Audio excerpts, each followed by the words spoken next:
Podcast listeners, welcome back. I am with a guest this time. I've been doing some episodes in between, and I had some guests on last year, young people, and I have actually a very special guest on with me. Her name is Allie Bierman, and full transparency, she is my niece. I love her. And she is a young professional, and frankly, she's kicking ass. And I'm going to have her introduce herself and tell a little bit about what she does. But so hi, Allie. Hey. Allie has this mind, you all, that my brain doesn't work like hers works. And I have been in awe of her for like a very, very long time because she has this ability to see things. She's like creative and artistic. And as a kid, her room was always like cool and pretty and all of the things. And she's the reason that my backdrop in my office is what it is. And Allie, so I had a young professionals retreat here. And when they got here to my house, they're like, there's the famous wall. So I need to have you sign my wall. Yeah. We can do that. We can do Yeah. that. So I would like you to just introduce yourself, like where you went to school, what you study, just kind of a little background, and then we're going to kind of jump into why in the world I wanted you to be on here. Sure. Well, hello. Yeah, my name is Allie Bierman.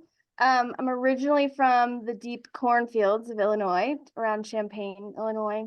I moved when I was kind of a teenager to Clarksville, Tennessee, spent some time there in high school, and then moved to Knoxville, Tennessee, where I went to the university there. And I studied interior architecture for a few years. And then after graduation in 2021, I moved to Nashville, Tennessee. So I've been here coming up on 3 years. I am a professional commercial interior designer here. Yeah, and I'm also Cheryl's niece. So very excited to be talking with you today. Good. Okay, so I have two questions. The first one is because I want listeners to understand what it is. Okay, so you said interior architecture, because I think there's a misunderstanding. I'm guilty of this. So you're an interior designer. So to me, and I'm not dismissing any designer, but an interior designer to me is somebody who tells me what color pillows to put on my couch. Sure. But an interior architecture, because I went to your graduation and saw your senior project and stuff, explain to us what interior architecture is distinguished from like interior design. Sure. Yeah, the two can kind of be interwoven a little bit, I think. When we talk about commercial design, we're talking about spaces that are focused on the life safety of people. So I'm working on a hospital right now. It's actually a really exciting children's project. And so to put that in context, I've also worked in higher education at a local college here in town as well. So interior designers, also called interior decorators, can work on small scale, more residential projects. They're kind of working on finishes only.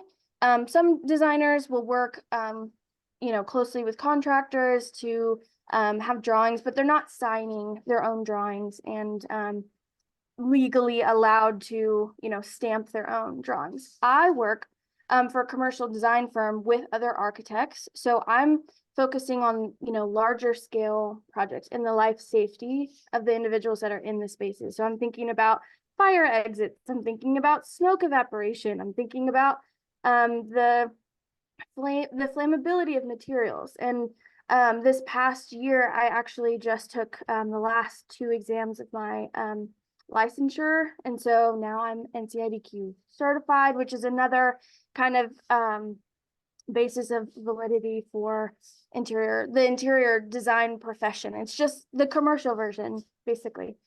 So okay.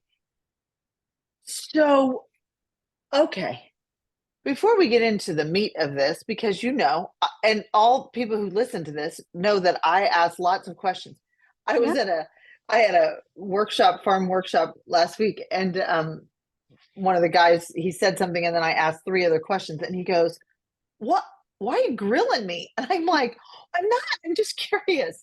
So when you say life safety, like, isn't smoke detector stuff boring? And like flammability of materials, is that what you thought? Or is it because that's minor in the scheme of, okay, like, what does the flooring look like so people don't trip over themselves Mhm. with the design? Because you go into some places and it's hideous, like the carpet and shit like that, Mhm. you know?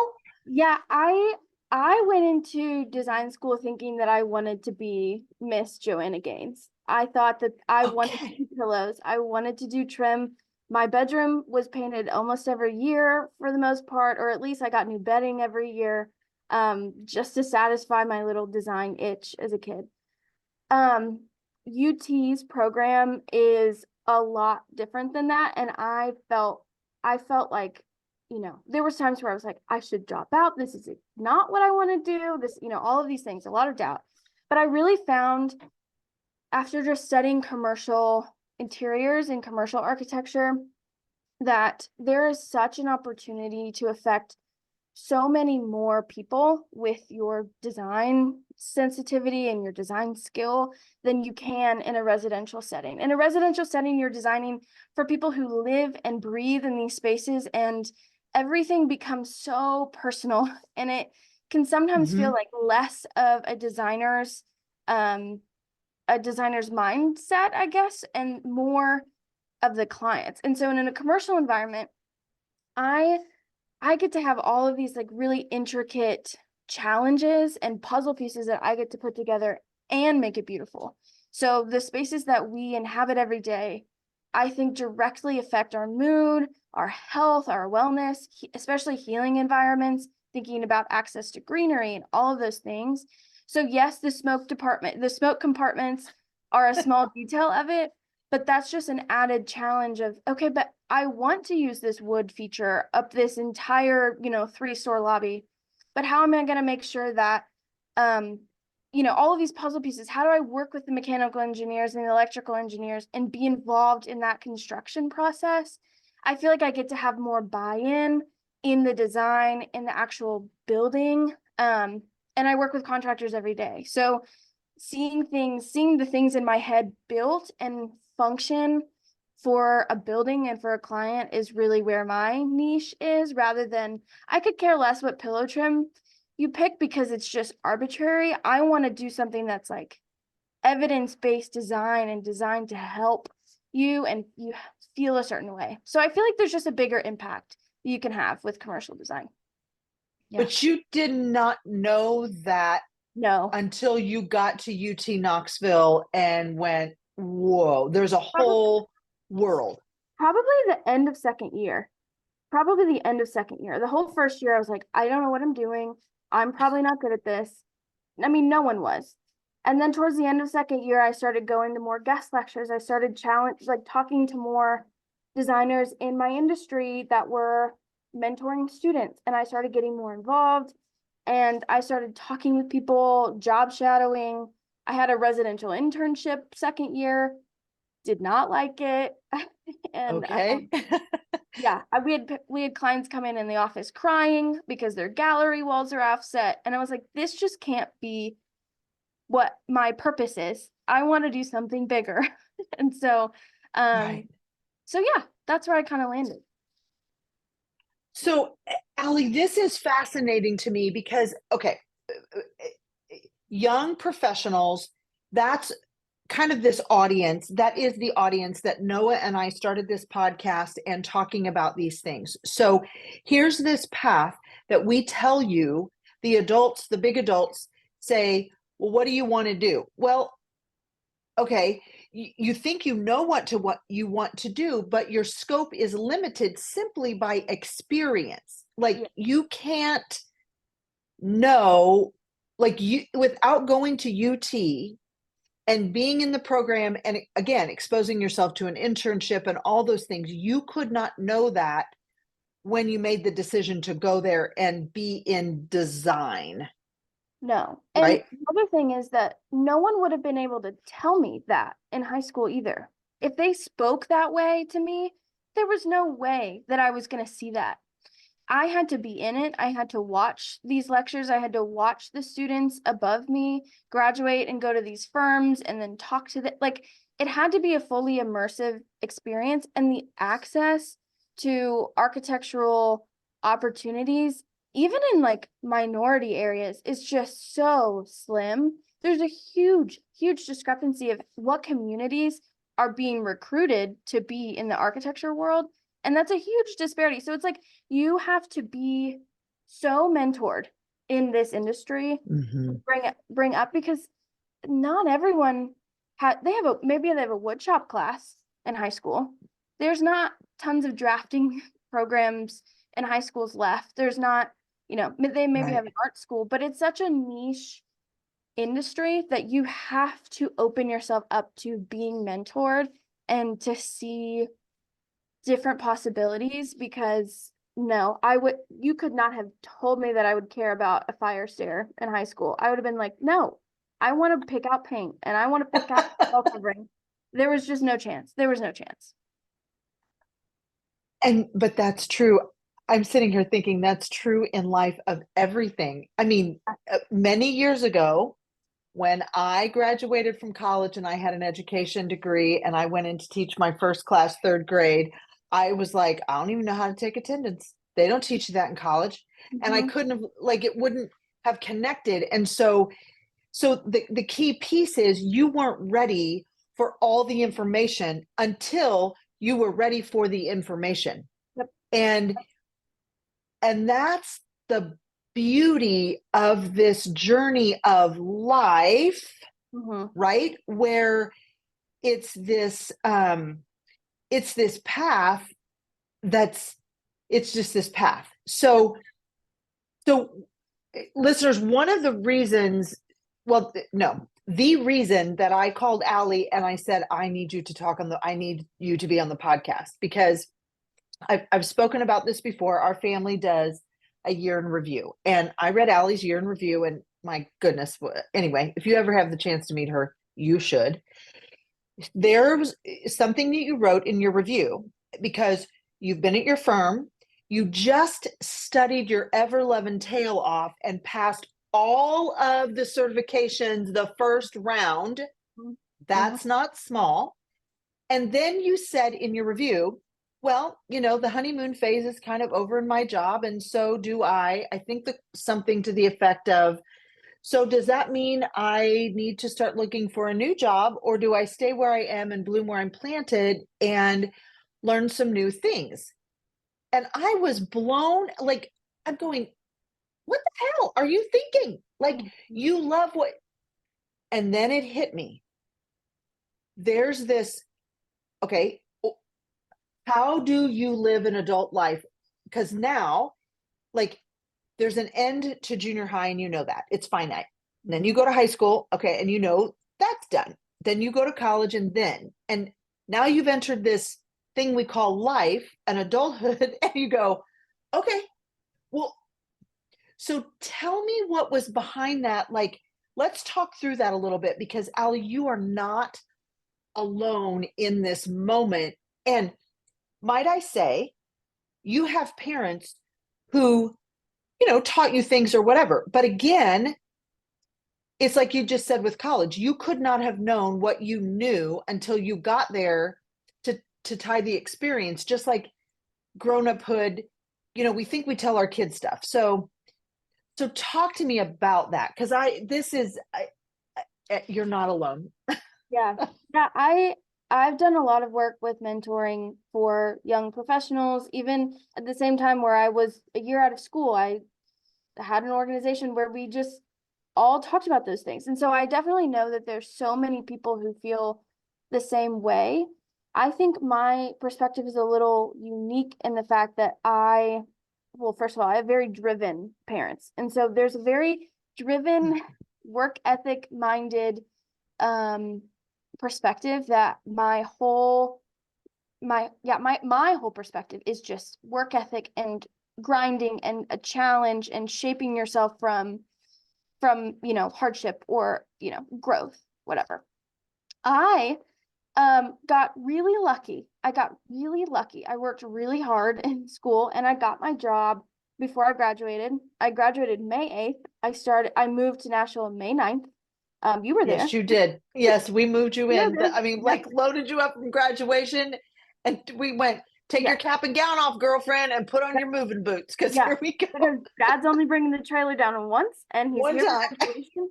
So yeah, you better be packed, which I was not, and moved the next day. No, you were not. I No, was you not were not. packed. But that's I was not packed. That did not go over well.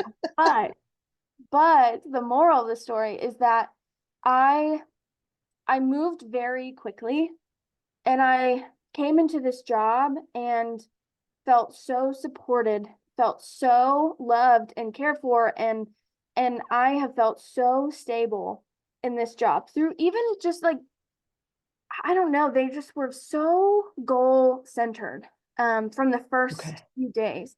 And so I felt really great in the first few years.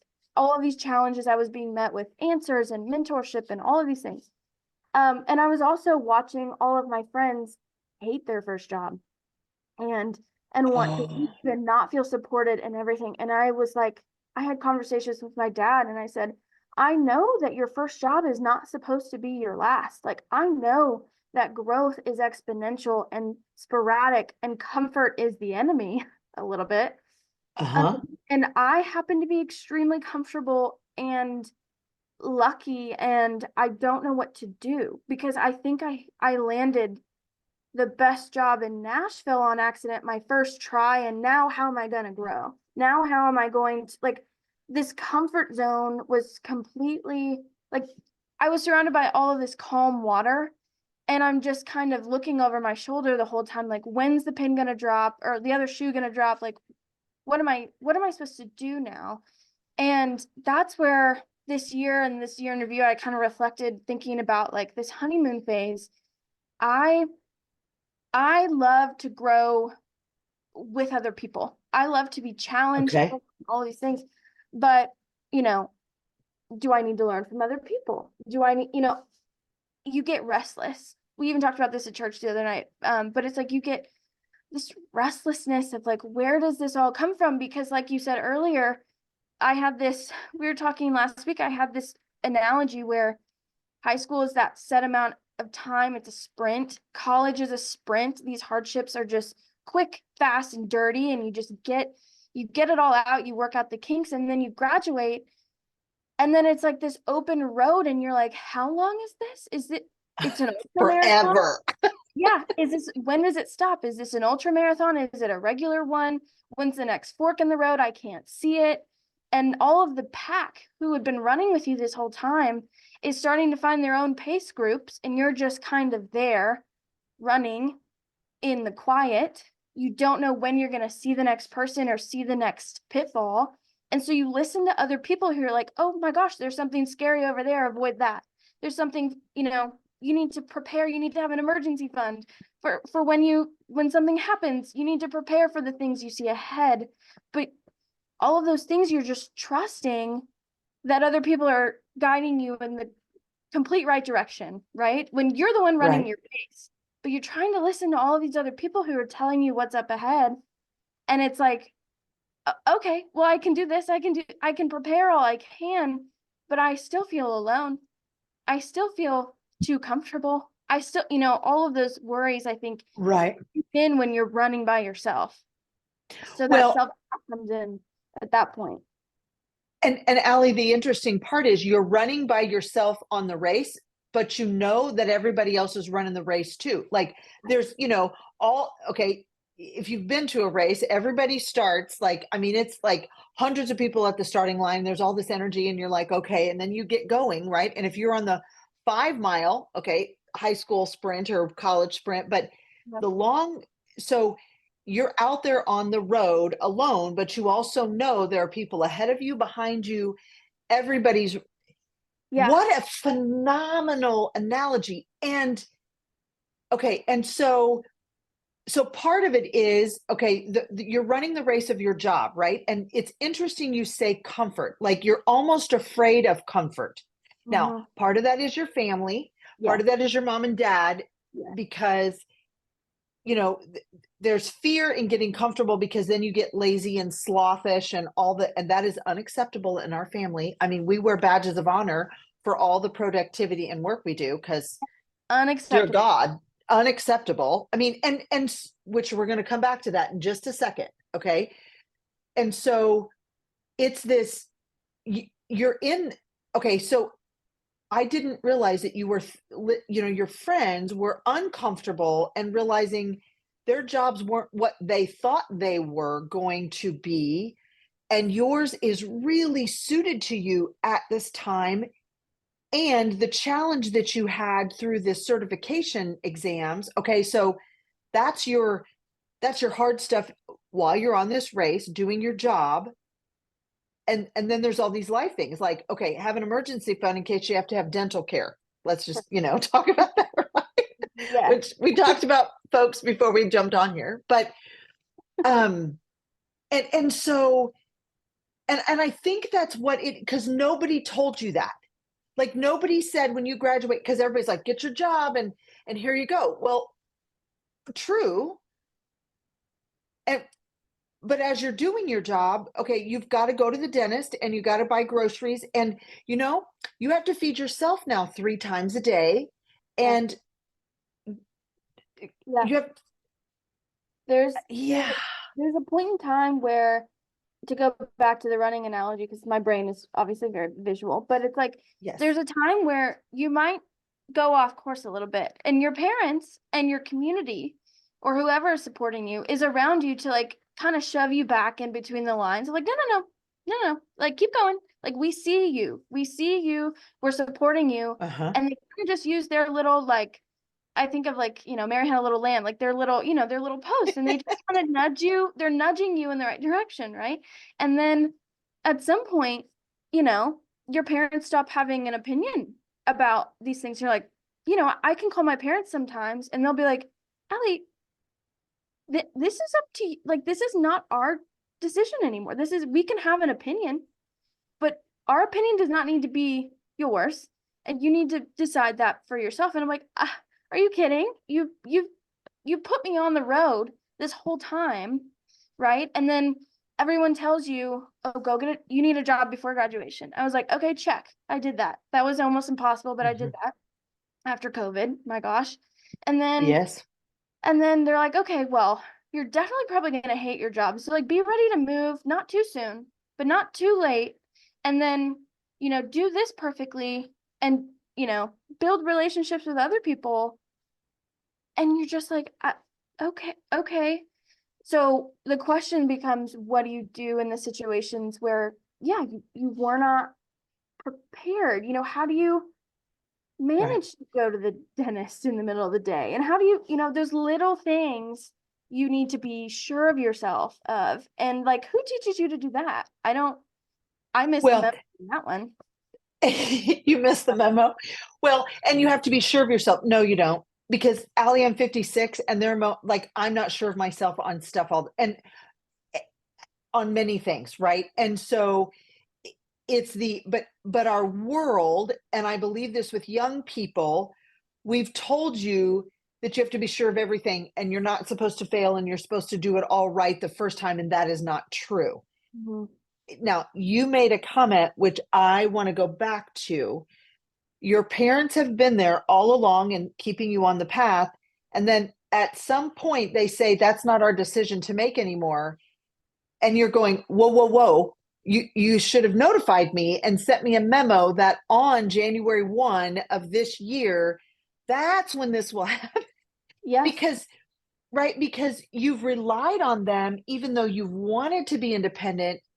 And then sometimes you really do, and I don't think this ever goes away. There are moments that you want someone to tell you what to do Oh, forever. the Even your majority of the parents who are grown-ups are like, somebody else just tell me what to do because I don't want to do it. I want to think about it. Yes, Yeah. that is so true. So true. Because especially I found this, professionally as well. There's a lot of times where my mom would text me in college and she would be like, "Can you tell me what you're doing again? Like, you're doing like I want to tell people what you're doing. Can you text me to me again? Like, what are you working on?" And my dad would be like, "She just plays with popsicle sticks. I don't know what she's doing." I think she had a lot Exactly. and she's just playing with popsicle sticks all day because I was building models.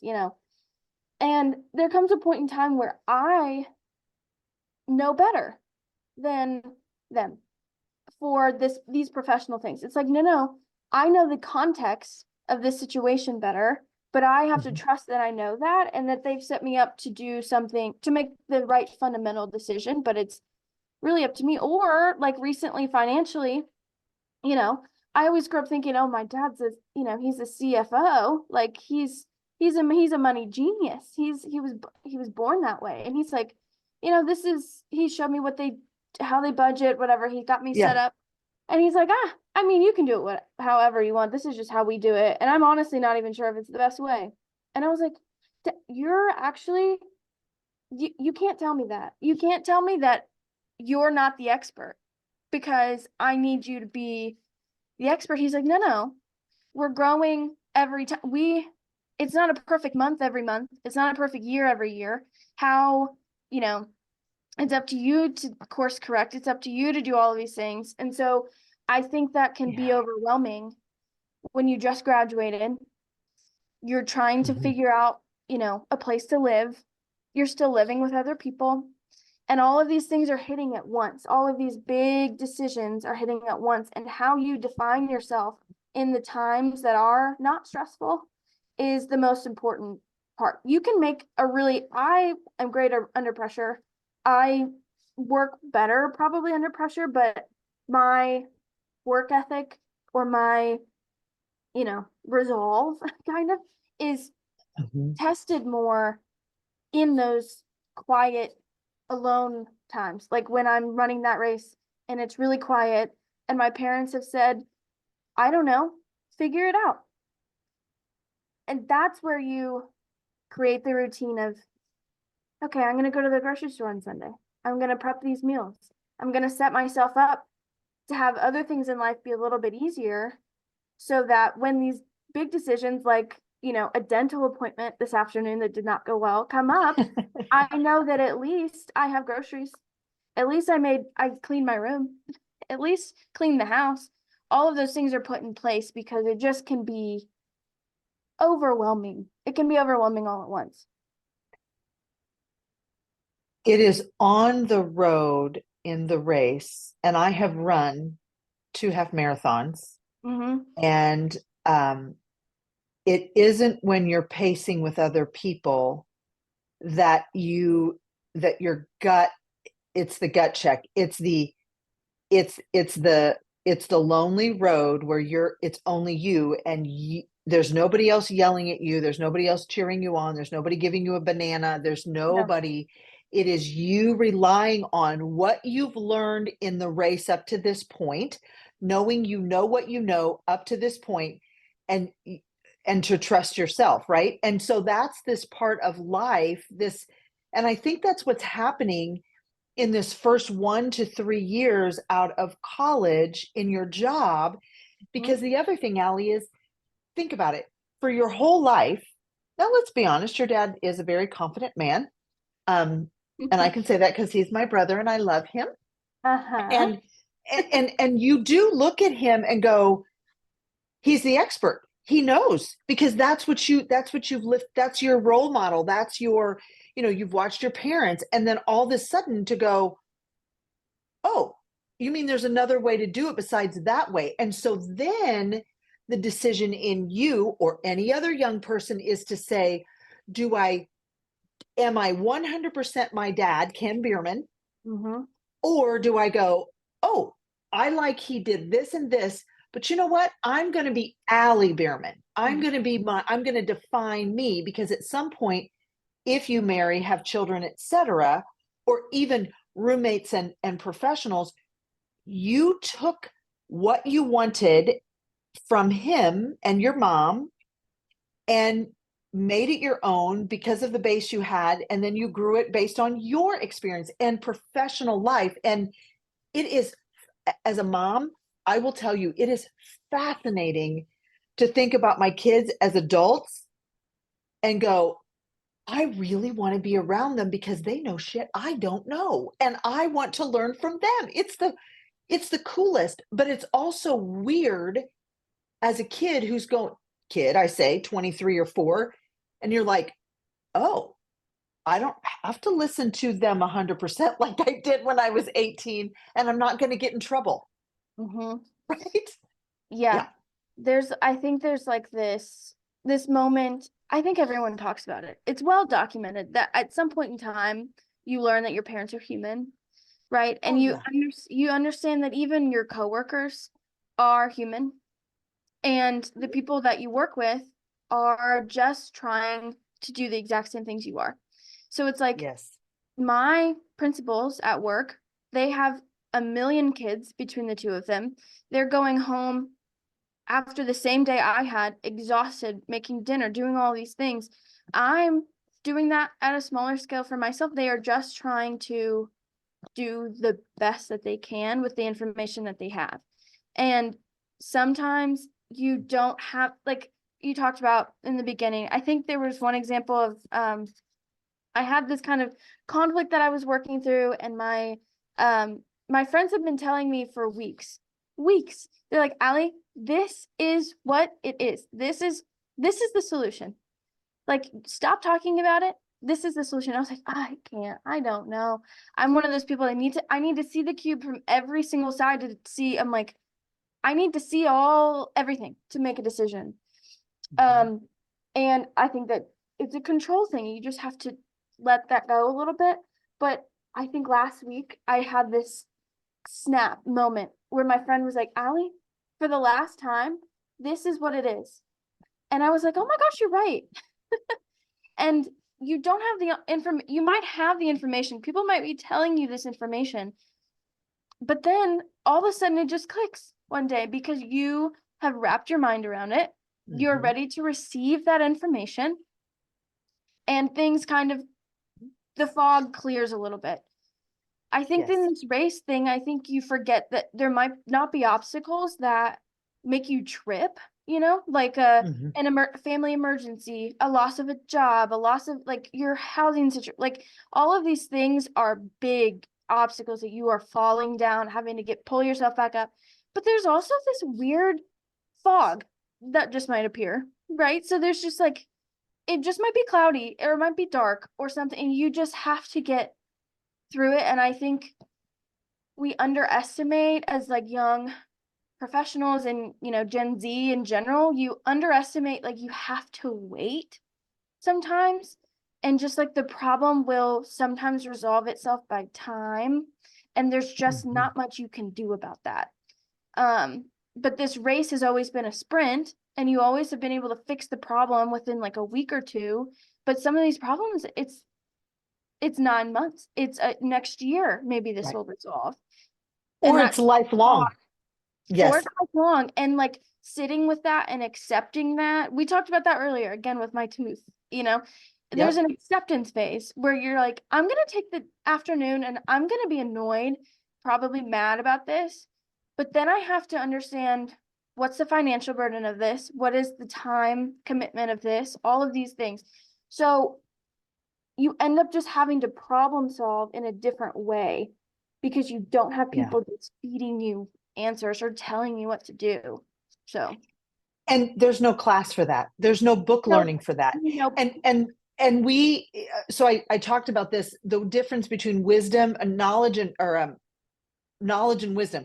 You can know lots of things, but the wisdom comes in the fog. The wisdom comes in the quiet. The wisdom comes from experience going, oh, wait a second, I'm in the fog, and all I can do is just put one foot in front of the other while I'm thinking about, what did my dad say when I was 18 about that? What has the other person said? And then you, all of a sudden you come, it's like what just happened to you with that decision. You're in the fog, and then all of a sudden you go, oh, there it is, boom.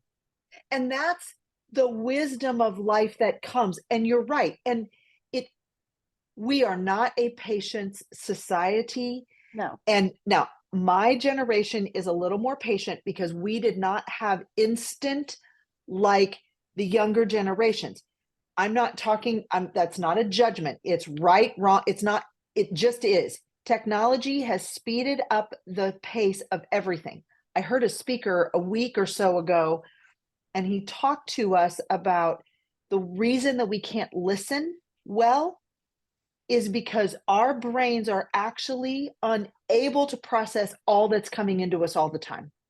News stations, everything. And so you haven't had the ability to be patient yet because it's been instant in every way. And now you've entered into this world where it isn't. I mean, it isn't instant. The dental stuff or the grocery stuff or the whatever, even the decision making.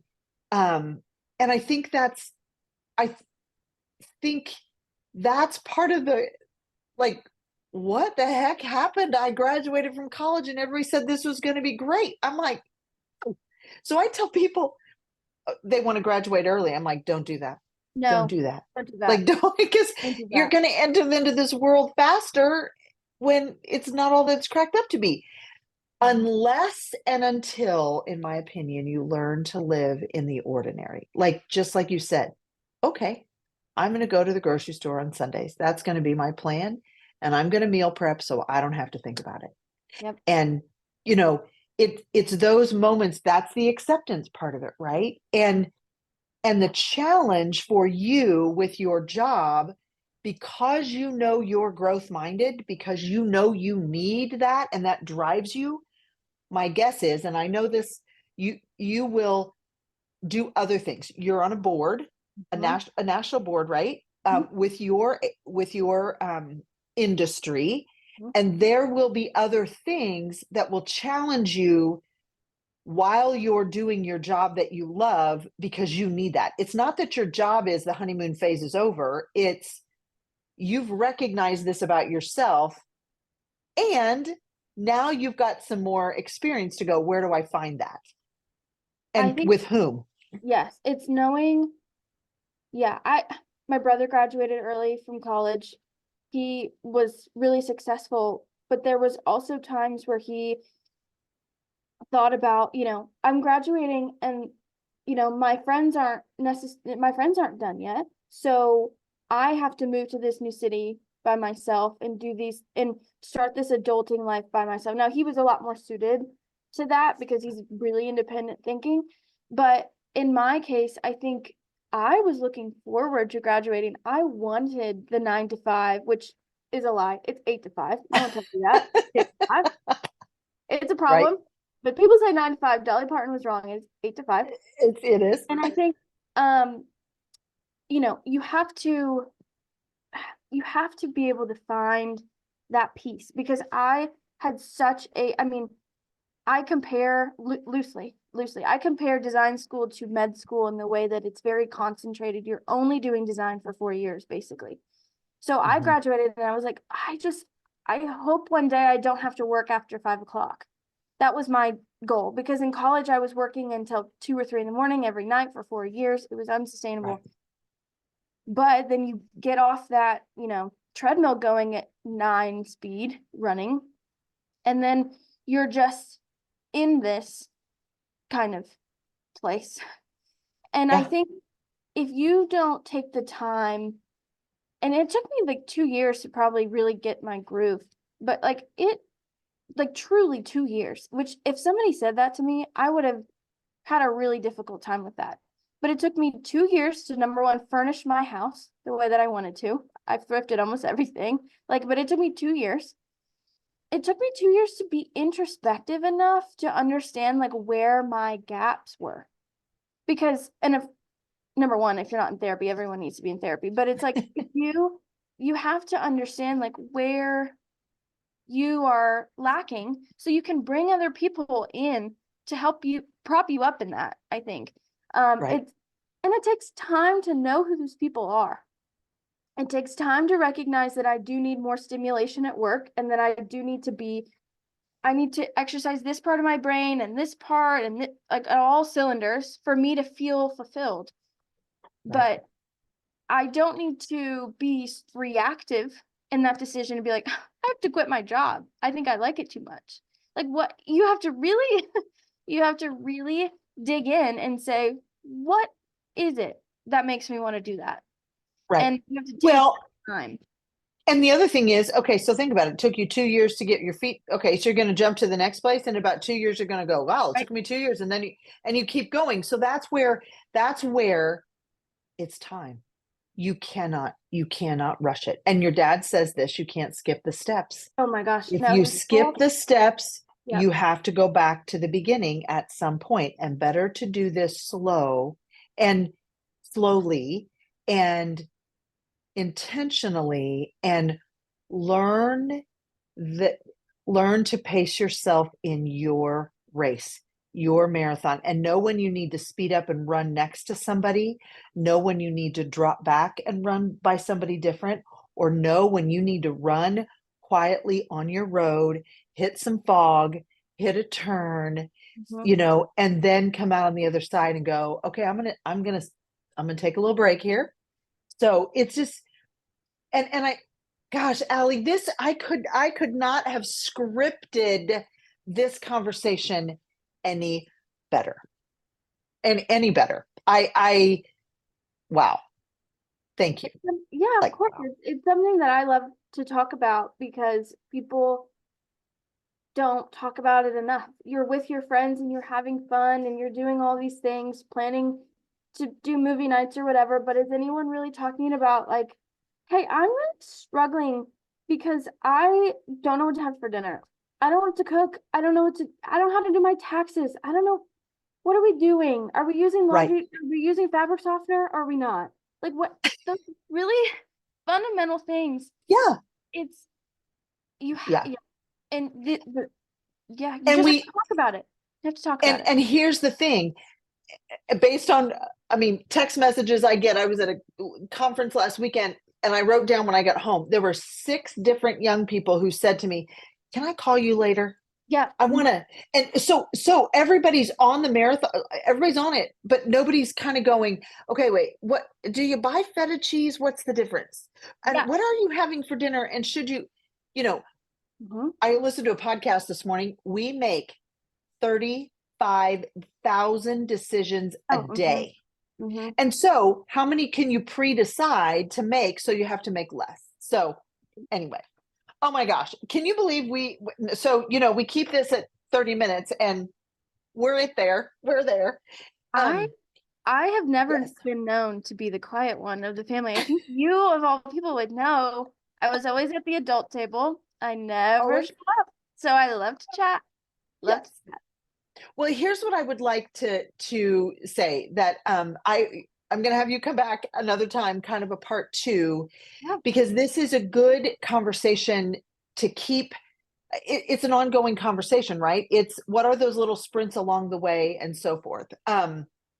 Your insight to me has been, first of all, for our podcast audience and our world out there, I think super important, very clear. I love the visual of that. And I just, the insight, super. And personally, I've always been proud of my niece. I send you little notes in the mail all the time.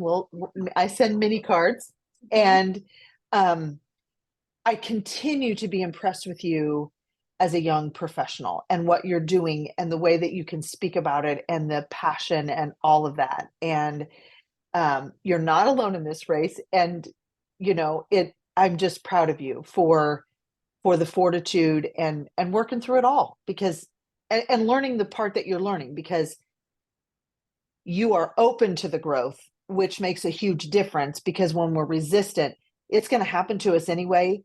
It's better to be positive about that. So We're all a work in anyway, progress. we are.